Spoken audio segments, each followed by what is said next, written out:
Hi guys, today we are going to see how to disable Discord auto start when start your PC. Go to user settings and then scroll down and make sure that Windows settings open Discord on startup is closed, because this step only is not enough. So the second step is to go to start and then press R, then run and type this, regedit. Okay, and then search for this one. I'm gonna put it in the description.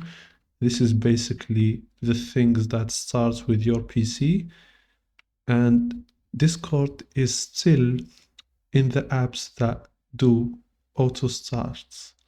So I'm gonna select it and right click and then delete.